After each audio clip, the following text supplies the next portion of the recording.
Hi guys, this is Gopinath Angusami. போன கிளாஸில் வந்து types of software testing list பார்த்தோம். அதில் ஒரு 14 ஃபங்க்ஷனல் டெஸ்டிங் டைப்ஸ் வந்து பார்த்துருந்தோம். இந்த கிளாஸில் வந்து difference between types of software testing பார்க்கலான்னு இருக்கோம். இது very important interview questions as well. Okay, என்னென்ன 5 இது கவர் பண்ண போகிறோன்னா, difference between retesting and regression testing, difference between alpha and beta, black box and white box, manual automation manual and automation என்ன, sanity and ரெக்ரெஷன்னா என்ன. ஓகே, ஸோ ரீடெஸ்டிங் அண்ட் ரிக்ரெஷன்னா என்னன்னா, ரீடெஸ்டிங்னா எக்ஸாம்பிள் வந்து இப்போது இந்த லெட்ஸே இந்த கஸ்டமர் சர்வீசஸ்குள்ளே இந்த சின்ன டெக்ஸ்ட் மட்டும் சேஞ்ச் பண்ணியிருப்பாங்க. யுவர் ஆர்டர்ஸுங்கிற ஒரு ஃபீல்டில் வந்து ஏதாவது சேஞ்ச் பண்ணியிருப்பாங்க. ஏதோ ஒரு ஃபங்க்ஷனாலிட்டி, ஓகே இந்த லாகின் பதிலாக வேறு ஏதோ பேஜ் வருது அப்படின்னு சொல்லிட்டு சின்ன சேஞ்ச் பண்ணியிருப்பாங்க. அப்போ என்ன பண்ணுவாங்கன்னா, இது எதுவுமே செக் பண்ண மாட்டாங்க. இப்போது ஒரு டெஸ்டிங்க்கு வருதுன்னா returns and refunds, digital services, payment option, இதெல்லாம் வந்து அவங்க யாருமே டெஸ்ட் பண்ண போகிறது கிடையாது. சேஞ்சஸ் வந்து யுவர் ஆர்டர்ஸ் ஃபங்க்ஷனாலிட்டியில் மட்டும்தான் சேஞ்ச் ஆகிருக்குன்னா, அப்போ வெறும் இந்த யுவர் ஆர்டர்ஸ் சேஞ்சஸ் மட்டும்தான் ரீடெஸ்ட் பண்ணுவாங்க. மற்ற எதுவுமே வந்து ரீடெஸ்ட் பண்ண மாட்டாங்க. அதுதான் வந்து ரீடெஸ்டிங் அப்படிம்பாங்க. இப்போ எதோ இன்டர்வியூவில் கேட்டாங்கன்னா, tell them that if any particular ஏதோ ஒரு பர்டிகுலர் ஃபீச்சர் மட்டும் சேஞ்ச் ஆகிருந்ததுன்னா, அந்த பர்டிகுலர் ஃபீச்சர் மட்டும்தான் ரீடெஸ்ட் பண்ணுவாங்க. அதர் ஃபங்க்ஷனாலிட்டி இல்லை அதர் மாடியூல்ஸ்லாம் வந்து டச் கூட பண்ண மாட்டாங்க. ஓகே, அதுதான் வந்து ரீடெஸ்டிங். ரிக்ரெஷன்னா என்னென்னா, இப்போது இந்த யுவர் ஆர்டர்ஸில் வந்து எதாவது சேஞ்ச் பண்ணியிருப்பாங்க. பட் ஆனால் இதோட இம்பேக்ட் வந்து கான்ட்ராக்டர்ஸ்லேயோ இல்லை பேமெண்ட் ஆப்ஷன்லேயோ இல்லை வந்து ரீஃபண்ட் ரிட்டர்ன்ஸ்லேயோ வந்து அஃபெக்ட் இருந்துச்சுன்னா, இருக்குது அப்படின்னு முடிவு வந்து யார் பண்ணுவாங்கன்னா, அகெயின் QA மேனேஜரு, டெவ் மேனேஜர், அந்த ப்ராடக்ட் மேனேஜர், இவங்க 3 பேர் தான் டிசைட் பண்ணுவாங்க. இதெல்லாம் அஃபெக்ட் ஆகுது. ஸோ இப்போ இந்த இதுக்கு வந்து ரிக்ரெஷன் தேவைப்படுது அப்படின்னு சொல்லிட்டு. ஓகே, ஸோ இப்போ யுவர் ஆர்டர்ஸ்னால் கண்டிப்பாக வந்து ரிட்டர்ன்ஸ் அண்ட் ரீஃபண்ட்ஸில் வந்து கண்டிப்பாக அஃபெக்ட் ஆகும். கரெக்டுங்களா? அதே மாதிரி இதோட இம்பேக்ட் எங்கெங்கெல்லாம் இருக்குன்னு டெஸ்ட் கேஸ் எழுதுகிறப்போ இல்லை டெஸ்ட் ஸ்கோப் பண்ணுறப்பே வந்து முடிவு பண்ணுவாங்க. ஓகே, இந்த ரிட்டர்ன்ஸ் வந்து அக்கௌண்ட் செட்டிங்ஸில் அஃபெக்ட் ஆகும். ஏன்னா இந்த ரிட்டர்ன்ஸ் வந்து ஹிஸ்ட்ரிலையுமே வந்து அஃபெக்ட் ஆகும். ஸோ இதுக்கு வந்து ஒரு மேசிவ் ரிக்ரெஷன் தேவைப்படுது அப்படின்னு சொன்னாங்கன்னா, again your orders, return reference எல்லாமே எண்ட்லேருந்து எண்டு வரைக்கும் வந்து ஃபுல்லாக டெஸ்ட் பண்ணுவாங்க. ஓகே, இந்த ஆர்டர் எங்கெங்கெல்லாம் அஃபெக்ட் ஆகுது, ஓகே இங்கே அஃபெக்ட் ஆகுது, ஓகே இதில் வந்து ஹிஸ்ட்ரியில் அஃபெக்ட் ஆகும் அப்படின்னு ஒருலாம் கன்க்ளூட் பண்ணி எண்ட் டு எண்ட் ரிக்ரெஷன் திருப்பி வந்து அந்த சாஃப்ட்வேரில் வந்து நடைமுறைப்படுத்துவாங்க. ஓகே, அதுதான் வந்து ரிக்ரெஷன். அதான் மெயின் டிஃப்ரென்ஸ் என்னென்னா, இது ரீடெஸ்டிங்னா பர்டிகுலர் ஃபீச்சர் மட்டும் எங்கெங்கெல்லாம் சேஞ்ச் பண்ணியிருக்காங்க அந்த பர்டிகுலர் ஃபீச்சர் மட்டும் இல்லை பர்டிகுலர் மாடியூல் மட்டும் டெஸ்ட் பண்ணுவாங்க. ரிக்ரெஷன்னா திரும்பி நீங்கள் என்னென்னலாம் அந்த சாஃப்ட்வேருக்குள்ளே என்னென்னலாம் ஃபீச்சர் இருக்கோ எல்லா ஃபீச்சருமே டெஸ்ட் பண்ணுறது தான் வந்து regression. Okay, difference between alpha and beta testing. ஆல்ஃபானா என்னென்னா, ப்ரொடக்ஷனுக்கு இப்போ ஒரு சாஃப்ட்வேர் எக்ஸாம்பிள், இப்போ இந்த மேனேஜ் ப்ரைமுங்கிறத வந்து கஸ்டமர்ஸ்க்கு போகிறதுக்கு முன்னாடியே பீட்டா டெஸ்டிங் நடக்கும். அதுக்கு முன்னாடி தான் ஆல்ஃபா டெஸ்டிங் நடக்கும். ஆல்ஃபா டெஸ்டிங் முன்னாடி சொன்ன மாதிரி இன்டர்னல் டீமுக்கும் அப்புறம் வந்து எதாவது கிளைண்ட் இருந்தாங்கன்னா அந்த கிளைண்ட்டுக்கு மட்டும் கொடுத்து டெஸ்ட் பண்ணுவாங்க. புரியுதா? அதான் ஆல்ஃபா. ஏன்னா அந்த ஆல்ஃபா அந்த எந்தெந்தெல்லாம் பக்கு முன்னாடியே வருதோ அந்த பக்குலாம் வந்து அப்பயே அது ஒரு கஸ்டமர் முன்னாடி போகிறதுக்கு முன்னாடியே அதை ஃபிக்ஸ் பண்ணிவிடுவாங்க. ஃபிக்ஸ் பண்ணி அமுச்சுடுவாங்க. அதுதான் வந்து குவாலிட்டி ப்ராடக்ட் மெயின்டைன் பண்ணுறதுக்கு தான் ஆல்ஃபா வந்து மெயினாக யூஸ் பண்ணுவாங்க. ரெண்டாவது என்னென்னா காஸ்ட் எஃபெக்டிவ். இப்போ இது ப்ரொடக்ஷனில் போய் அங்கே ஃபைன் பண்ணி அங்கே திருப்பி ஆல்ஃபா வந்து திருப்பி டெவில் போய் காஸ்ட் எஃபெக்டிவ். இப்போ ஒரு யூசருக்கு வந்து ஒரு ட்ரஸ்ட் வர்த்தி கொடுக்காது. ஓகே, இது ஏற்கனவே இந்த சாஃப்ட்வேர் பக்காக இருக்குது, இது எப்படி நான் யூஸ் பண்ணுறது, திருப்பி இந்த பக் வருமே அப்படின்னு சொல்லிட்டு அந்த ட்ரஸ்ட் வர்த்தி லூஸ் பண்ணிவிடுவாங்க. அதனால தான் வந்து ப்ராப்பராக வந்து ஆல்ஃபாலேயே டெஸ்டிங் நடக்கும். அந்த ஆல்ஃபா டெஸ்டிங்கில் நிறையா நடக்கும். ஃபங்க்ஷனல் டெஸ்டிங் நடக்கும், நான் ஃபங்க்ஷனல் டெஸ்டிங் நடக்கும். நான் ஃபங்க்ஷனல்னால் அந்த லோட் டெஸ்ட் பண்ணுறது, பெர்ஃபார்மன்ஸ் டெஸ்ட் பண்ணுறது எல்லாமே வந்து ஆல்ஃபாவில் தான் நடக்கும். ஏன்னா ப்ரொடக்ஷனில் என்னென்ன என்வாயன்மெண்ட் செட் பண்ணியிருக்காங்களோ, என்ன என்வாயன்மெண்ட்னா ஸ்டேஜிங் வேறு மாதிரி இருக்கும், உங்களுக்கு ஆல்ஃபாவில் வேறு மாதிரி இருக்கும். அதை உங்களுக்கு டீட்டெயிலாக சொல்கிறேன். என்னென்னலாம் வந்து உங்களுக்கு ப்ரொடக்ஷன் சர்வர் எப்படி ஒர்க் ஆகுமோ அதே டிட்டோவை தான் ஆல்ஃபாலையும் ஒர்க் ஆகும். ஓகேங்களா? அதனால் என்னென்னலாம் பீட்டாவில் நடக்க போகுதோ அது முன்கூட்டியே கண்டுபிடிக்கிறது தான் வந்து உங்களுக்கு ஆல்ஃபாவில் டெஸ்டிங் மெயினாக பண்ணுவாங்க. பீட்டால என்ன பண்ணுவாங்கன்னா, ஓகே ஃபங்க்ஷனல் எனக்கு வந்து இன்டர்னல் டீம்ல எதுவுமே இஷ்யூ இல்ல. எனக்கு வந்து கிளையண்ட் டீம்ல எதுவும் இஷ்யூ வரல எனக்கு. ஸோ நான் வந்து கஸ்டமருக்கு புஷ் பண்ணுறேன் அப்படின்னு சொல்லிட்டு பீட்டாக்கு ரிலீஸ் பண்ணுவாங்க. பீட்டால எப்படி ரிலீஸ் பண்ணுவாங்கன்னா, எல்லாம் சூப்பர் யூசர் இருப்பாங்க. சூப்பர் யூசர் ஒரு ப்ராடக்ட் இப்போ நான் அமேசான் சூப்பர் யூசர் எப்படி கன்க்ளூட் பண்ணுவாங்கன்னா, அமேசானை வந்து நான் 5 வருஷமாக யூஸ் பண்ணுறேன். ரொம்ப ரெகுலராக யூஸ் பண்ணுறேன். எல்லாரோட யூஸ்பிலிட்டிக்கு தான் நான் யூஸ் பண்ணிட்டுருக்கேன்.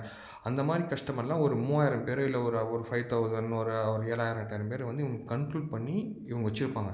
ஸோ அவங்களுக்கு மட்டும் ரிலீஸ் பண்ணுவாங்க. ஏன்னா ப்ரொடக்ஷனில் எப்பயுமே வந்து வேறு மாதிரி சர்வர் ரன் ஆகும், வேறு மாதிரி என்வாயன்மெண்ட் இருக்கும், வேறு மாதிரி பிஹேவியர்ஸ்லாம் எல்லாமே இருக்கும் உங்களுக்கு ப்ரொடக்ஷனில். ஸோ ஒரு 10,000 பேருக்கு ரிலீஸ் பண்ணுவாங்க. அந்த 10,000 பேர் ரிலீஸ் பண்ணணும்னு என்ன ஆகுன்னா, செக் பண்ணுவாங்க. ஓகே எல்லாமே நார்மலாக இருக்கா? எப்படி போகுது? எதுவுமே இஷ்யூ வரலையா? இப்போ அந்த 5000 பேத்துலேயே வந்து உங்களுக்கு இஷ்யூ கண்டுபிடிச்சிட்டாங்கன்னா, டக்குன்னு வந்து அதை ஃபிக்ஸ் பண்ணணும். அகைன் ப்ரொடக்ஷன் ப்ராடக்ட் மேனேஜர் வந்து அதோட இது பார்ப்பாங்க, ப்ரியாரிட்டி பார்ப்பாங்க. இது எப்படி டாப் ப்ரியாரிட்டியா, லோ ப்ரியாரிட்டியான்னு பார்த்து ஃபிக்ஸ் பண்ணுவாங்க. டெவலப்பர்ஸ் ஃபிக்ஸ் பண்ணிவிட்டு, திருப்பி ரீடெஸ்ட் பண்ணிவிட்டு, திருப்பி வந்து அகைன் ரெகுலேஷன் தேவை இருக்கா இல்லையான்னு ஃபைனலைஸ் பண்ணிவிட்டு, திருப்பி வந்து பீட்டாக்கு ரிலீஸ் பண்ணுவாங்க. அப்புறம் 5000 பேத்துக்குள்ளேயுமே எந்த பிரச்சனையுமே இல்லை, எல்லாருக்கும் 5000 பேத்துக்குள்ள வந்து ஒருத்தர் 2 பேருக்கு தான் இஷ்யூ வருது அப்படின்னா, அதை வந்து பெருசாக ரேஷியோ வைஸில் அஃபெக்ட் ஆகுதுன்னு அப்புறம் வந்து அந்த 5000 பேர்த்த வந்து ப்ரொடக்ஷனில் வந்து ஒரு 20% வந்து இன்க்ரீஸ் பண்ணுவாங்க. அதே பர்ட்டிகுலர் ஃபீச்சர் மட்டும். எது இஷ்யூ இல்லை அப்புறம் தான் வந்து ப்ராப்பராக வந்து மக்களிடையே வந்து சேரும் அந்த சாஃப்ட்வேரு. இல்லைன்னா அந்த சாஃப்ட்வேர் வந்து சேரவே சேராது. இஷ்யூ பீட்டாலேயே இருந்துச்சுன்னா அந்த அன்டில் அன்லெஸ் அந்த ப்ரியாரிட்டி வைஸில் ஃபிக்ஸ் பண்ணுற வரைக்கும் உங்களுக்கு வந்து அந்த சாஃப்ட்வேர் வந்து ப்ரொடக்ஷன் யூசர்ஸ்க்கு வந்து சேரவே சேராது. அதுதான் beta. Beta testing nothing but testing with limited members. ரொம்ப லிமிட்டட் மெம்பர்ஸாக வச்சு டெஸ்ட் பண்ணுவாங்க with the customers. Proper customer test limited members check பண்ணுவாங்க. அதில் ஏதாவது இஷ்யூனா நம்ம அப்பயே ஃபிக்ஸ் பண்ணி ப்ரொடக்ஷன் தள்ளுறது தான் வந்து பீட்டா. இதுதான் ஆல்ஃபாக்கும் பீட்டாக்கும் உள்ள டிஃப்ரென்ஸு. நெக்ஸ்ட்டு வந்து difference between black box testing and the white box testing. இது ரொம்ப சிம்பிளுங்க. எந்த இன்டர்வியூவில் யார் கேட்டாலுமே பிளாக் பாக்ஸ் வந்து it's a functional testing tested by the testers. White box testing is more into unit testing which is tested by the developers. ரைட்டுங்களா? Again கண்ணால் பார்த்து நீங்கள் வந்து டெஸ்ட் பண்ணுறது எல்லாமே பிளாக் பாக்ஸ் டெஸ்டிங். கண்ணால் பார்க்க முடியாததெல்லாம் எல்லாமே வந்து ஒயிட் பாக்ஸ் டெஸ்டிங். அப்படின்னா இதுக்கு பின்னாடி உங்களுக்கு கோடிங் இருக்குது பார்த்தீங்களா? ஓகே இன்ஸ்பெக்ட் பண்ணாலே உங்களுக்கு தெரியும். உங்களுக்கு இந்த லெவலில் இது ஆக்சுவலாக ஐம் ஜஸ்ட் கிவிங் எக்ஸாம்பிள். இது வந்து வெறும் HTML கோடு தான் உங்களுக்கு. இதுவுமே இதெல்லாம் வந்து CSS ஃபைல் தான். இதுக்கு பின்னாடி வந்து உங்களுக்கு வந்து கோட் பண்ணுவாங்க நெட்வொர்க்கிங்லாம். அந்த கோட் அதை எனக்கு தெரிஞ்சு அமேசானில் ஓப்பன் பண்ண மாட்டாங்க எனக்கு தெரிஞ்சு. ஓகே அந்த நெட்வொர்க் கால் எதுவுமே வரல. ஓகே ஏன்னா அது வராது ஆக்சுவலாக. ஏன்னா இது பண்ணி வச்சுருப்பாங்க. செக்யூரிட்டி ரீசனில் வந்து இது விசிபிள் இருக்காது. ஸோ இந்த இடத்துல வந்து உங்களுக்கு இங்கே தான் டெஸ்ட் பண்ணுவாங்க ஆக்சுவலாக. பேக் எண்டில் டெஸ்ட் பண்ணுறது தான் வந்து ஒயிட் பாக்ஸ் டெஸ்டிங். ஸோ இதுதான் உங்களுக்கு வந்து மெயின் டிஃப்ரென்ஸு. ஒன்று உங்களுக்கு பிளாக் பாக்ஸ்னால் tested by the testers, white பாக்ஸ்னால் டெஸ்டட் பை தி டெவலப்பர்ஸ். இது வந்து கோட் லெவலில் டெஸ்ட் நடக்கும். பிளாக் பாக்ஸ் வந்து நீங்கள் என்ன பார்க்குறீங்களோ அந்த லெவலில் டெஸ்ட் ஆகும். Functional what you see what you execute actually. Okay fourth வந்து என்னென்னா difference between the manual testing and the automation testing. Manual டெஸ்டிங்னால் ஒன்றும் இல்லைங்க. உங்களுக்கு ஒரு டெஸ்ட் கேஸ் இருக்கும். அந்த டெஸ்ட் கேஸை வந்து okay one second I just closing this. Okay manual டெஸ்டிங்னால் ஒன்றும் இல்லைங்க. ஏற்கனவே ஒரு டெஸ்ட் கேஸ் இருக்கும். அந்த டெஸ்ட் கேஸை வந்து நீங்கள் எக்ஸிக்யூட் பண்ணுவீங்க. எக்ஸிக்யூட்னா ஏற்கனவே எழுதின வச்சுன டெஸ்ட் கேஸை வந்து ஓகே ஃபஸ்ட்டு வந்து verify your order is present or not அப்படிம்பாருங்க. ஓகே யுவர் ஆர்டர் வந்து இந்த இடத்துல ப்ளேஸ் ஆகிருக்கு. ஓகே இருக்குது பாஸ். அந்த verify your orders according to the UI design அப்படின்னு கேட்பாங்க. ஓகே ஆமாம் according to the UI design. உங்களுக்கு UI டிசைன் கொடுத்துருப்பாங்க தனியாக. ஓகே அதுபடி தான் இது இருக்குது. இங்கே தான் கரெக்டாக இருக்குது. இந்த லேயரில் இருக்குது. இந்த பிக்சலில் இருக்குது. சில பேரில் பிக்சல் செக் பண்ண சொல்லுவாங்க. ஓகே இந்த பிக்சலில் வந்து இந்த பிக்சலில் இருக்கா இல்லையா அதெல்லாம் செக் பண்ண சொல்லுவாங்க. ஓகே இந்த வெயிட்டில் இருக்குது, இந்த நார்மலில் இருக்குது, இதுதான் எங்களோட எக்ஸ்பெக்டடு பாஸ். இப்போ வந்து இந்த ஸ்கொயரை வெவ்வேறு மாதிரி இருக்குது அப்படின்னா அது வந்து UI இஷ்யூ அப்படிம்பாங்க. சரிங்களா? அதை நான் உங்களுக்கு டீட்டெயிலாக சொல்கிறேன். ஓகே இந்த ஸ்கொயர் வந்து ஒரே மாதிரி இருக்குது, டிசைன்லேயும் இதே மாதிரி தான் இருக்குது, யுவர் ஆர்டர் டிசைனில் ஒரே மாதிரி தான் இருக்குது. அதெல்லாம் வந்து மேனுவலாக வெரிஃபை பண்ணுவாங்க. ரெண்டாவது வந்து இதெல்லாம் வந்து UI லெவலில் செக் பண்ணுவாங்க. ரெண்டாவது வந்து ஃபங்க்ஷனாலிட்டி வழி. ஓகே நான் யுவர் ஆர்டர்ஸ் கிளிக் பண்ண உடனே எனக்கு இந்த டீட்டெயில்ஸ்லாம் வருதா இல்லையா, ஓகே லாகின் பேஜ் வருது, லாகின் பண்ணால் அடுத்த பேஜ் நேவிகேட் ஆகுதா இல்லையா, எல்லாமே ப்ராப்பராக மேனுவலாக கண்ணில் என்ன பார்க்குறீங்கன்னா கையில் அழுத்துறதை வச்சு நீங்கள் வெரிஃபை பண்ணுறது தான் வந்து மேனுவல் டெஸ்டிங். ஓகேவா? ஆட்டோமேஷன்னா சிம்பிள். ஆட்டோமேஷன் வந்து it is done by the tool. இது வந்து இந்த இடத்துல மேனுவல் எஃபர்ட் இருக்காது. நீங்கள் என்ன வெறும் கோடிங் பேசிஸஸ்லாம் வந்து நம்ம இது ஒர்க் பண்ண போகிறோம். ஓகே, மேனுவல் டெஸ்டிங்னா ஹியூமன் பவர் வேணும், ஆட்டோமேஷன்னா டூல்ஸ் வந்து வேணும்.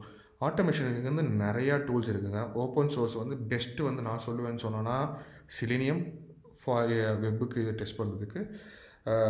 மொபைலுக்கு வந்து நான் ஆப்பிஎம் சொல்லுவாங்க. ஓகேங்களா? இதெல்லாம் வந்து ஓப்பன் சோர்ஸ் டூல். நான் அதை பற்றி இன்னொரு டீட்டெயிலாக சொல்கிறேன். அதை பற்றி ஆட்டோமேஷன் டெஸ்டிங்னா என்னென்னா, ஓகே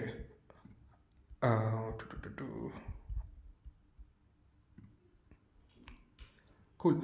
ஆட்டோமேஷன் டெஸ்டிங்னா என்னென்னா, உங்களுக்கு வந்து இப்போது நான் லாகின் ஆன உடனே எனக்கு இந்த டேப்லாம் வந்து விசிபிளாக இருக்கணும் அப்படின்னு சொல்லி நீங்கள் செக் பண்ணணும். ஓகேங்களா? அப்போ என்ன பண்ணுவாங்கன்னா மேனுவலாக என்ன பண்ணுவாங்கன்னா, ஓகே பெஸ்ட் செல்லர் இருக்குது, திருப்பி அவன் ஷீட்டில் போய் பாஸு, ஓகே ப்ரைம் வீடியோ இருக்குது, ஓகே ஷீட்டில் போய் திருப்பி பாஸு, கஸ்டமர் சர்வீஸ் இருக்குது, ஓகே திருப்பி பாஸு, ப்ரைம் இருக்குது, ஓகே நியூ. ஸோ இது வந்து எக்ஸிக்யூட் இந்த ஒரு லைன் அவன் டெஸ்ட் கேஸில் ரிக்ரெஷனில் எக்ஸிக்யூட் பண்ணுறதுக்கு அட்லீஸ்ட் மேனுவல் பவரில் வந்து உங்களுக்கு 5 to 6 நிமிஷமாக தான் ஆகும். ஏன்னா இங்கே பார்த்துட்டு திருப்பி அவங்க போய் அந்த ஷீட்டில் வந்து ஷீட்டோ இல்லை ஏதோ ஜீரா டூலோ ஏதோ டூலில் வந்து அவன் பாஸ்ன்னு சேஞ்ச் பண்ணிவிட்டு திருப்பி அவன் அந்த கண்டென்ட்டை படிச்சுட்டு திருப்பி அங்கே வந்து ஓகே ப்ரைம் வீடியோ இருக்குது திருப்பி அங்கே. ஸோ இந்த பர்டிகுலர் லைனை மட்டும் எக்ஸிக்யூட் பண்ணுறதுக்கு எனக்கு தெரிஞ்ச டூல் யூஸ் பண்ணி பண்ணாங்கன்னா ஒரு 10 to 15 minutes ஆகும். ஓகே 10 to 15 minutes ஆகும். இதே வந்து ஆட்டோமேஷன் டூல் யூஸ் பண்ணி பண்ணாங்கன்னா you can say 1 minute, not even 1 minute, 30 நிமிஷத்தில் 30 செகண்டில் முடிச்சிடலாம். ஏன்னா ஃபஸ்ட்டு என்னென்னா லாகின் ஆனோடனே உங்களுக்கு கோட் லெவலில் செக் பண்ணும். ஓகே டெஸ்ட் பெஸ்ட் செல்லர்ஸ் இருக்குது, okay again pass, okay Prime Studio இருக்குது, okay again pass, customer service இருக்குது, அகைன் பாஸ், ப்ரைம் இருக்குது, பாஸ், நியூ ரிலீஸ் இருக்குது, அகைன் பாஸ். ஸோ ஆட்டோமேட்டிக்காக உங்களுக்கு வந்து ஹியூமன் பவர் இங்கே தேவை இருக்காது. நீங்கள் பாட்டுக்கு ஒரு தனி செப்பரேட் சிஸ்டத்தில் ரன் பண்ணிவிட்டு நீங்கள் பாட்டுக்கு உங்கள் வேலையை பார்க்கலாம். இது வந்து எக்ஸிக்யூஷன் வந்து எனக்கு தெரிஞ்சு 30 செகண்ட்ஸில் வந்து உங்களுக்கு முடிச்சிடும். இந்த இடத்துல உங்களுக்கு ஹியூமன் எஃபர்ட்டே உங்களுக்கு தேவைப்படாது. எல்லாமே நீங்கள் கோடிங்கில் பண்ணுறது தான். அதோட ஆட்டோமேஷன் வெப்பு வந்து நான் கீழே லிங்க் கொடுக்குறேன். மேபி நான் வந்து வெப்பெலாம் எப்படி ஆட்டோமேட் பண்ணணும்னு உங்களுக்கு ஏற்கனவே சொல்லியிருக்கேன். அதை நான் கீழே அட்டாச் பண்ணுறேன் டிஸ்கிரிப்ஷனில். நீங்கள் அதை போய் கிளிக் பண்ணி அதை போய் படிச்சுக்கோங்க. ஓகே. ஸோ மெயின்லி ஆட்டோமேஷன் வந்து எதுக்குன்னா ரிக்ரெஷன் பர்பஸ்க்கும் சானிட்டி பர்பஸ்க்கும் தான் ரன் பண்ணுவாங்க. ஓகேங்களா? ஏன்னா ஃபாஸ்ட் எக்ஸிக்யூஷன் உங்களுக்கு எனக்கு ரிக்ரெஷன் பண்ணுறதுக்கு இந்த ஃபுல் பேஜ் ரிக்ரெஷன் பண்ணுறதுக்கு ஆறாமல் 2 days to 3 days கூட ஆகலாம். Depends on the test cases எவ்வளோ எக்ஸிக்யூட் பண்ணுறீங்க, depends on the manual work, depends on the human bandwidth. Okay. இதே ஆட்டோமேஷனில் நீங்கள் ரன் பண்ணால் ஒரு லட்சம் 2 நாள் பண்ணுற ஒர்க் வந்து உங்களுக்கு 2 மணி நேரத்தில் முடிஞ்சு போயிடும். அதனால தான் வந்து நிறையா ஆஃபீஸில் வந்து ஆட்டோமேஷன் ப்ரிஃபர் பண்ணுவாங்க. ஆட்டோமேஷன் QAஸ்னே தனியாகவே இருப்பாங்க. ஏன்னா அகைன் ஃபாஸ்ட் எக்ஸிக்யூஷன் கொடுக்குறதுக்கு, ஃபாஸ்ட் ப்ராசஸ் கொடுக்கறதுக்குன்னு. 5வது வந்து difference between the sanity and the regression testing. Okay. So retesting and regression பார்த்தோம். சானிட்டி அண்ட் ரிக்ரெஷன் என்னென்னா டிஃப்ரென்ஸ் என்னென்னா, சானிட்டி வந்து ஏதோ சின்ன சேஞ்ச் பண்ணியிருப்பாங்க. ரொம்ப லெவல் எஃபெக்ட் இருக்காது. சின்ன சேஞ்ச் பண்ணியிருப்பாங்க.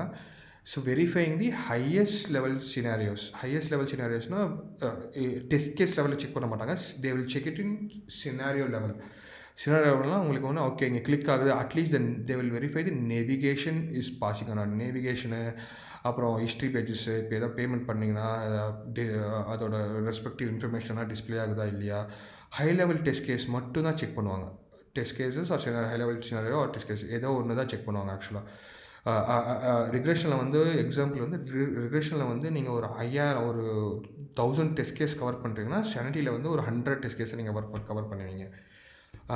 அதுதான் இதோட மெயின் அட்வான்டேஜஸ் உங்களுக்கு. Sanity only the highest priority test cases will be covered. Regression will be covering from low to highest. Low to highest means all the test cases will be covering it. Okay. So இது ரொம்ப very important in interview questions as well. எல்லா எனக்கு தெரிஞ்சு எல்லா manual testers எல்லா இன்டர்வியூலையுமே இது கேட்பாங்க. மோஸ்ட்டாக அது வந்து நாட் மோஸ்ட்டாக எல்லா இன்டர்வியூலையுமே கண்டிப்பாக கேட்பாங்க உங்களுக்கு. ஏன்னா இதுதான் வந்து உங்களுக்கு ஒரு ஒரு ஒரு டெஸ்டர் ரெடி ஆகிறதுக்கு இதுதான் மேஜராக தெரிஞ்சுக்கிற விஷயம். இன்றைக்கி 5 சொல்லிக் கொடுத்துருக்கேன். திருப்பி நாளைக்கு ஒரு 5 வந்து உங்கள்கிட்ட நான் difference between types of software டெஸ்டிங்கில் இன்னொரு 5 இது வந்து நாளைக்கு நான் கவர் பண்ணுறேன். அதே மாதிரி விட்டு போன types of software testing for 14 functional testing நம்ம வந்து கவர் பண்ணியிருக்கோம் டைப்ஸ் ஆஃப். இன்னும் மிச்சம் எதாவது விட்டு போனால் அதையும் நம்ம நாளைக்கு கவர் பண்ணலாம். தேங்க்யூ.